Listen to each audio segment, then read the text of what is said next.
Alright guys, TacticalRab back again today. I hope you're all doing well and enjoying your day so far with roster mania raging on in the background. Every team, it seems like, is pretty much trying to take down Atlanta FaZe next year. Crimsix, though, not so convinced they will be too difficult to stop, with, well, sliding potentially being less of a factor come Call of Duty Vanguard. Very much intrigued to your thoughts in the comment section below. Like if you guys enjoyed the video, subscribe if you are new as always, I would greatly appreciate it. Really up to the channel, thank you very much indeed for doing that. First of all, we've got to talk about this. The OpTic x FaZe Clan collaboration, which has been teased for quite some time at this point, that is indeed finally arriving. They've got some logo, they've got some, well, things on the go, no doubt merchandise, all this type of good stuff. Pretty exciting, to be honest. Not really something that I'm super into, this type of merchandise, but still pretty cool nonetheless. I think some people are looking at this logo and saying this should be the new OnlyFans logo or something like that. So yeah, they dropped a teaser trailer. So certainly something to stay tuned to over the coming days, I imagine, when things can potentially go live. This, interestingly enough, from Center. Not sure if he knows something we don't, or whether this is just kind of him thinking what things might be. I love to see these conversations weekly on my timeline. I'm buying you both a drink come the first event in November. So this is kind of interesting. We don't know. We looked at, maybe it was a couple of days ago now, that there was that image on Method's Instagram of, well, a Toronto Ultra banner, and it kind of said, see you all in January.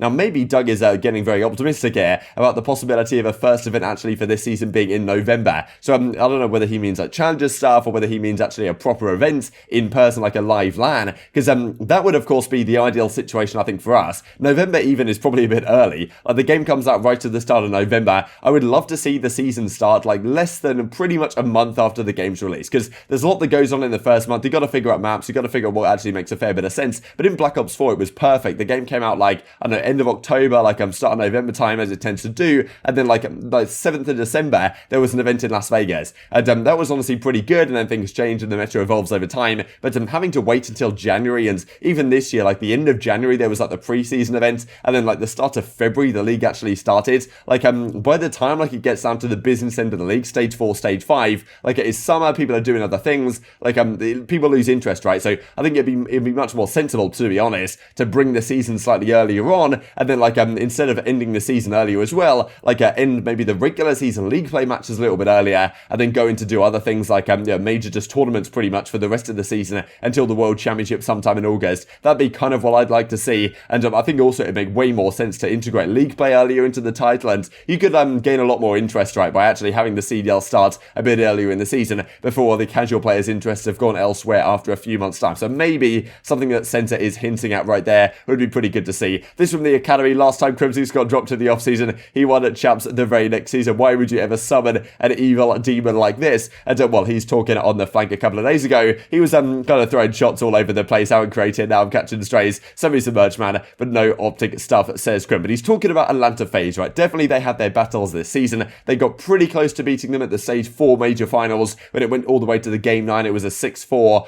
Yeah, 6-4, I'm pretty sure, on Raid, Search and Destroy. But of course, in the previous title in Modern Warfare, it was Crimsix that tended to get the better of Atlanta FaZe. And he's trying to figure out exactly why that might indeed be the case. And well, he's talking about the sliding mechanics here in Cold War. Back in Modern Warfare, there was, well, a little bit of a different variation, right? Sliding was obviously pretty important. Tac sprint and sliding was pretty big in Modern Warfare. But also the jumping, you could jump around corners, you could bunny hop and stuff like this. In this game, he's pretty much saying that outside of pretty close range, jumping isn't really that useful, and it's the sliding onto head glitches which is generally more useful in Cold War. And he reckons that that's one of the reasons why they were so good in this title and pretty much very difficult to beat indeed. However, going back to Vanguard on the Modern Warfare engine, Crimsix is maybe more confident that Atlanta FaZe will be more straightforward to take down, as he achieved with the Dallas Empire against Atlanta FaZe in the grand finals of the World Championship in 2020. Well, we'll answer this. Also, what will it take for a team to take down FaZe?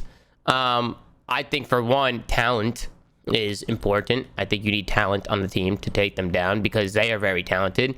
I think no one was taking them down on that game. On Cold War, you're saying? Yeah, That was an unbelievable search team. They took a majority of the searches in that series. Like, they were kind of trying to execute that game plan. Dude, you know what they are, bro? What? They're the best sliders. Okay. Besides maybe Arcitys. Okay. Mm-hmm. Well, number one, like, meaning they're talented. Yeah. Well, no, they're the best. Well, obviously, no shit, dude. You know what the are you trying to bait me? I'm just saying. But they were the best at sliding, like in the fights, out of fights, like all that. in Cold War, like think about the difference between Cold War and MW, right? MW could bunny hop and strafe and all this shit. Yeah. And sliding was like just as good, but not better than either one of those two, you know? Yeah. But like in Cold War, there was sliding or there was pre-aiming, you know? There was like jumping was kind of like dog unless they were like 5 feet from you, you know? Yeah. No, I see what you're saying. I think there's... How's the sliding in the next game? I see Vanguard was being played a little bit because the alpha was released. But it's so hard to tell from the alpha. But I would agree with that. I think sliding was a big thing in Modern Warfare, though, Porter. I disagree with you on that. No, it was. I'm just saying, like they were hand in hand. You know what I mean? Like in Cold War, you jumped in like a mid gunfight with any sort of gun. Like it was more beneficial to stay on the ground. You know, like not like in MW, you could jump and shoot across the map. And you might be like, it will work, you know? aBeZy said that he jumped more than he slides. Now, of course, that is not to say that sliding will not be important at all. As X is saying right here in reply to Method a few days ago, like, look, have you seen the rumours? Everything I've read, basically, it's a reskin Modern Warfare 19 set in World War II with a load of these innovative features that we have been talking about. More broken slide cancels. So, look, slide cancels isn't going anywhere. I think X has even said that until slide cancel, like, until the slide as a concept disappears entirely, then those FaZe guys are still pretty much going to be the best team in the game. However, Crimsix is saying, look, let's go back to Modern Warfare. Like, his team in the Dallas Envoy were the best team in the game. They took down Atlanta FaZe, well, multiple times, well, twice actually, in the World Championship back in 2020 of Modern Warfare, when there was also jumping in these other mechanics in the game. So maybe Crim's thinking, look, I'm better in these mechanics that actually don't quite have as many slide cancels or broken stuff like this, when jumping is actually slightly more viable as well. And that maybe a guy like aBeZy, even though he comes out and says in that clip right there that, yeah, well, actually, I did a fair bit of jumping this year, to be honest, Crimsix, so not really sure what you are on about. But still, who really knows? Because FaZe seem to have got a lot better this past season anyway,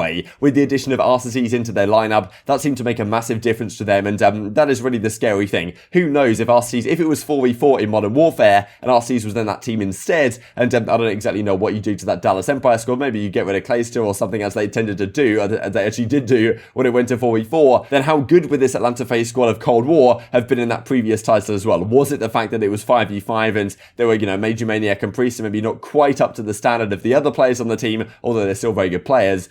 That's maybe what made the difference instead of the slide cancel, as Crimsix is kind of talking about right here. And of course, they won it not too long ago now, 30th of August 2020. They take the crown, and well, a fair few jumps in this game as opposed to the slide cancel that you see, even this gunfight win from Clayster you see. Not really something you do here in Call of Duty Black Ops Cold War. So maybe Crimsix is onto something, but maybe it's just a classic Crimsix situation. This, of course, is aBeZy over the course of the entire season. Thought these were some beautiful cards from Lyman, the full year cards from this entire Cold War season. 37-7 record, not too bad. This is aBeZy stats. I mean, pretty ridiculous stuff. Kills per round in Search and Destroy is absolutely out of this world. Like 0.82 kills per round is right up there in the top of the stat leading categories for well, the entire CDL. Pretty ridiculous stuff. There's other things as well. I mean, pretty much in the green, like 90 plus all across the board, which is just incredibly impressive for like the entry SMG guy. And well, Crimsix might say that yes, well, maybe if the slide wasn't in the game, or maybe that's what X would say, but if the jump was in the game a little bit more, it would not be quite so easy for him to achieve that. This is interesting from Arcitys actually as well, because he gets a 71 overall. Statistically, like he was like nowhere near like the pace of some of the other main assault rifles. That's kind of how this gets compared. Like it gets compared to other players in your particular role and how you're performing there, which is kind of interesting because Arcitys, after 37-7, winning so many championships and getting another ring on the board, still statistically nothing really to be said too spectacular. But still, that's just compared to other main ARs. It's pretty rare that a main AR like Arcitys has a SMG and flex talent quite the way that Atlanta FaZe do, and maybe some other teams will want to look to make their ARs do something like this statistically, and well, try and build some serious talent in the rest of the roster. But certainly many different ways to win. This one must seem interestingly as well, because rumours coming out a couple of days ago now that New York subliners is going to be Clayster, Crimsix, Hydra and Neptune. That would of course leave a Seam in a very difficult spot, so I hope he does find a spot somewhere. Similar thing really, to be honest, going into well, Call of Duty Modern Warfare and even this title as well in Cold War, where he almost didn't get a spot both times as well. And despite starting off this year pretty well. Statistically, compared to other SMGs, he's actually particularly good, as you can see in some of these stats right here. But I hope he does find a spot as an SMG somewhere. I think he can be a very valuable piece to a team.